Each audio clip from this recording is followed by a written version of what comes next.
Alright everybody, welcome to game number 1. We're going to treat this as if there were no mistakes before this cast.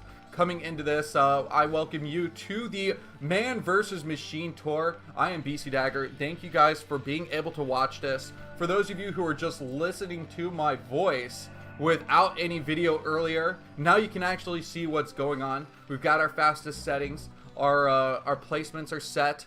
Pebble spawning down at the bottom right hand corner will be the human. And then at the bottom left will be our bot, the IronBot.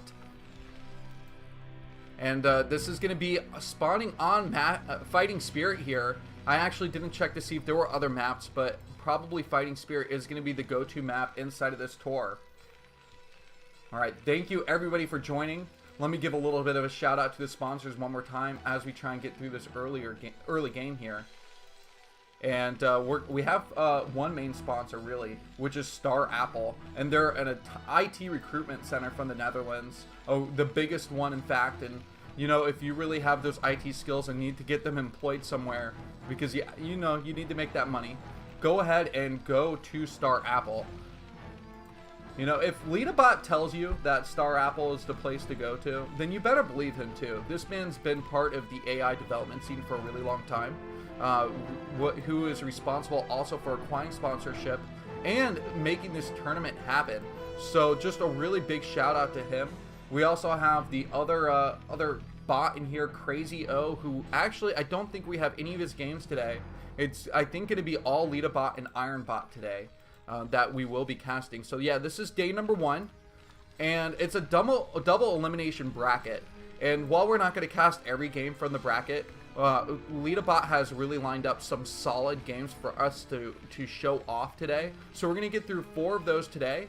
And then we'll have a second day where hopefully we can get more of the semifinals, finals games, something on day 2 level that will really bring some more excitement. Okay, so the scout goes down here. You can already see that IronBot's got his SCV, and it's going for the harassment too. So I really like that Pebble does respond to try and attack this SCV, but the problem is he ends up losing it, and he's gonna have to bring another SCV over to finish building the barracks. How annoying is that right now off the bat, that the barracks actually couldn't complete and the SCV gets lost at the same time, but it was floating at like 98% completion rate. Meanwhile, inside this map here, it looks like Pebble, just on the same level here, is going to be moving his SCV around to scout. Now, think about regular basic Blizzard AI here, and if you attack SCVs, the SCVs all just start to swarm yours, and it causes them to glitch out. And I wonder, you know, is that completely under control for bots in the early game, or can humans bring some sort of level of harassment and try and just take advantage? Look at that! There's an SCV that actually repaired that SCV before it went back to work. So I really think that there's a lot that's taken into consideration by these bots in the early game to make sure that everything is taken care of. You know, Pebble's going to send his bot home, or send his SCV home. He's got Marines at the front, so that's going to prevent any more SCVs from getting inside here. And we're looking just at 1 base versus 1 base so far in this TVT. The factory coming along the way with a machine shop, and I guess maybe we might see a faster siege mode tech, but it could be just going for vultures here. You know, vultures have been shown to be really strong, especially if you watch the SAC versus last SSL. I believe that was number 10.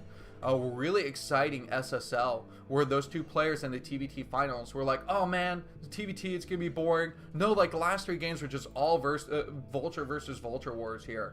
And this is where we see a vulture already coming out for IronBot here, understanding that, yeah, this is a great harassing unit. If I can take advantage of that with my my bot pathing, then he can really get a lot of worker kills off, especially if he can stop this SCV from building an expansion here. No command center on the way yet. Another vulture is heading towards the right side of the map, and finally we're seeing that the machine shop is coming along. So just a few vultures were built for IronBot before he will retreat. Look at this, he's got to use his superior micro, floating at almost 700 APM right now to use the patrol micro of this vulture, but actually the shots weren't going off.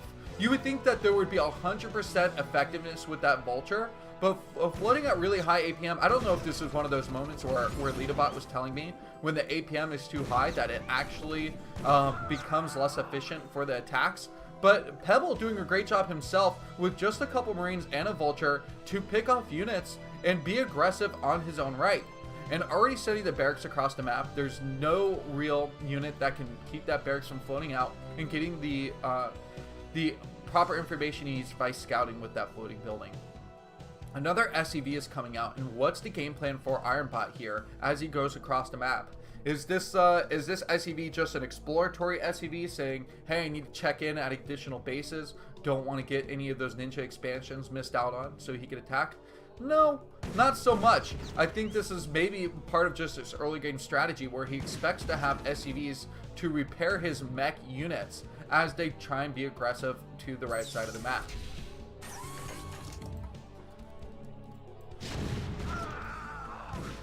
Alright, I'm just checking to make sure that you guys can still see the screen again. Absolutely, it seems like everything's still in working condition. Pebble doing a nice defense here. Still, he's got everything under control. Going for an engineering bay. He doesn't know if he's going to need that for turrets at some point in the game. But I feel like, you know, with some proper scouting, he wouldn't have to be too worried. Well, but there's a starport here. And you know what? There's no add-on quite yet. It's going to be raids. So maybe Pebble's fought against IronBot before. I wonder if he's a little bit familiar with the shenanigans that IronBot's able to bring. But look at this. Vulture's just swarming over here, constantly moving. I kind of like this. They're really separated out. But not the most optimal mine placement here. It seems like... Have all of them laid out their mines yet? Well, this one's still floating with 3 mines here. So it's got to be interesting to look into the code itself and determine when is it appropriate to lay down mines and when not. How does that guy live? And a dive here quickly by the Vulture to kill off that tank. I mean, 3 Vultures already died to it, and finally another one does dive in to finally kill it off. Okay, so Pebble, being a C-level player, is knowing that he has to set himself up more defensively if he wants to turtle further along with this. So what he's using here is his supply depots to kind of wall off these Vultures. It's going to make it hard for them to get into range and do those easy pickoffs, and it's going to make it much harder for them to try and get a range to lay out those spider mines. Meanwhile, constant repairing, these SCVs are always out here, and there's no expansion. So I wonder if this is just a really strong one-base play that IronBot's trying to employ here to try and win this game. The Wraith coming across the map now. We're going to have to see where this is going to take him. Let's see if there's any other strange units across the map. No, let's follow along the Wraith now. The IronBot sending it. Where is it going to head to first? There is a turret. So is it going to stay away? Yes, it does avoid the turret as soon as it takes shots, but it's going to poke and prod again. Is there any sort of memory on this Wraith to say, hey, I know I got attacked up here. This is a danger point, and until the turret's taken out, I have to probably avoid this danger point here. Oh, look at that. This is just some sneaky poking micro here by the Wraith, though, to see if it can get the damage done. But the turret, it's going to take it out. It does. Okay, so the Wraith, I think, was more of just, it had some sort of attack mode, and it was telling you when to on-off attack into this location here at the natural base of Pebble. And because he's not able to keep up the Wraith count, he's gonna not even make a dent into these into the tank lines here, which is quite unfortunate. You want to get to around 3 or 4 Wraiths before you can start doing some nice tank pickoffs here, because it takes a little bit to do.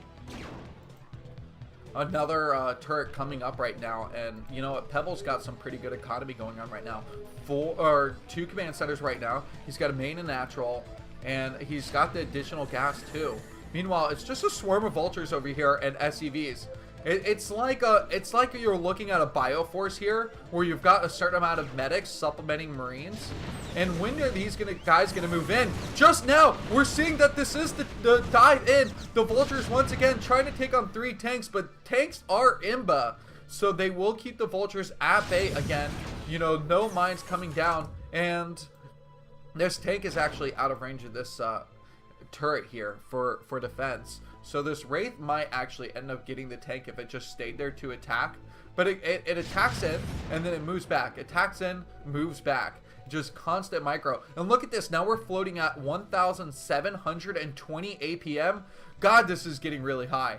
Okay, there's the barracks obviously from earlier scouting out. Now the engineering bay too. And this Marine isn't even attacking the engineering bay. It's not on patrol micro. Because if you're on patrol micro with this Marine, it would attack here, because that's just part of the decision making built into the StarCraft program. But instead, the Wraith or the Marine is getting microed just randomly around this natural base, and the command center is finally on its way. Meanwhile, you still have this harassing Wraith down to 40 health now, and looks like one of the gas SCVs got pulled at some point here. And do we have 3 SCVs? Yeah, we still have 3 optimal mining SCVs.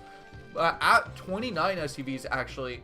And so this is another thing that's not taken into consideration for IronBot, is that he doesn't overbuild SCVs. 30 is a good amount, like a lot for a main base, but it's not a lot when you're thinking, okay, I need to expand and fully flesh out my natural base, and I need to have a full amount of SCVs mainerded over here at some point. So like Pebble, he probably had 12 more SCVs than he needed when he finally got that command center to transfer over. Meanwhile, he's got his barracks randomly set outside here, and of course the Marine's still not attacking.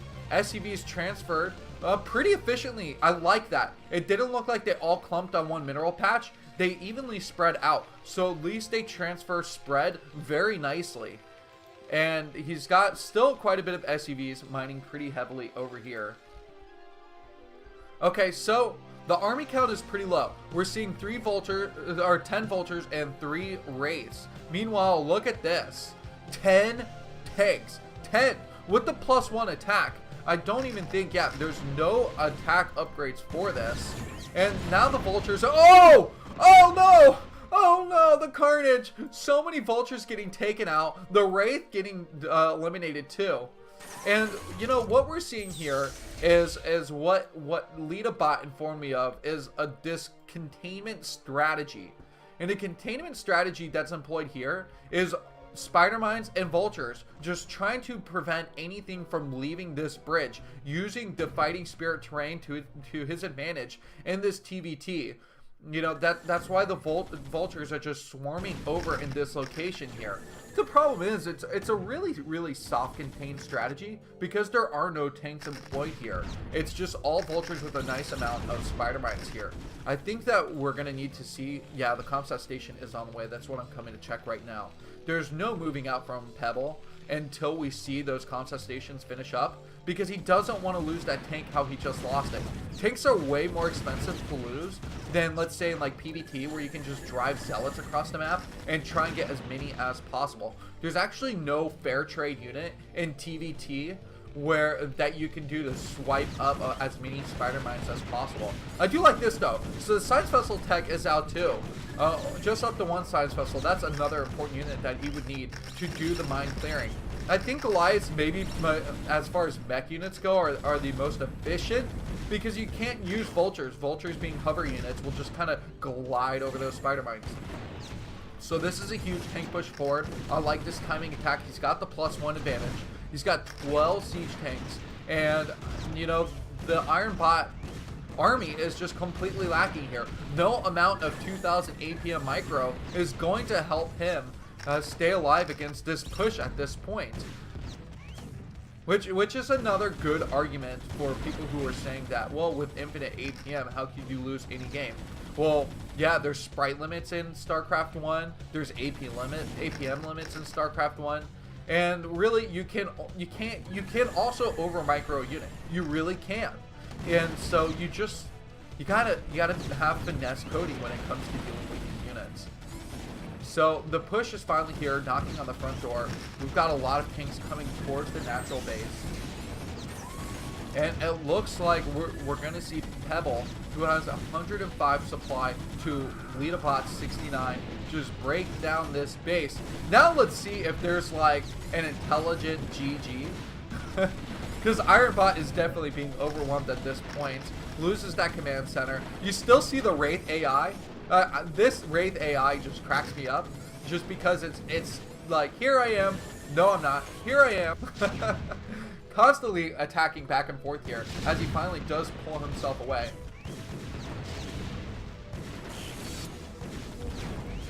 Oh, I heard D-Matrix somewhere. Yeah, we got D-Matrix nicely put on the vultures here.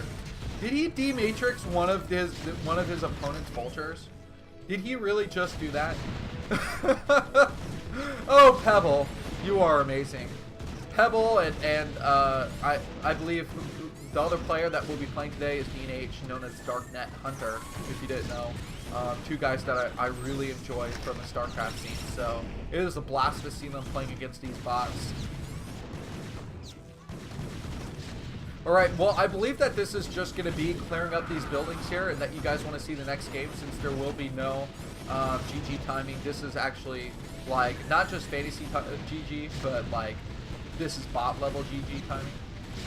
So we're just going to speed this up as we see it clear out here.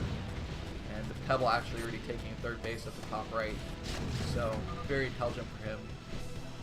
And that's it. We're going to see the first defeat here. It will be IronBot going down with Pebble taking the victory here in the first game of the day. Okay, let's exit out and let's see the resources here. Yeah, the unit count, the structure count, the resources, everything favored the C-level player here. So Pebble doing really well in that first game of the series. Let me prepare for the next game. I'm going to jump into it pretty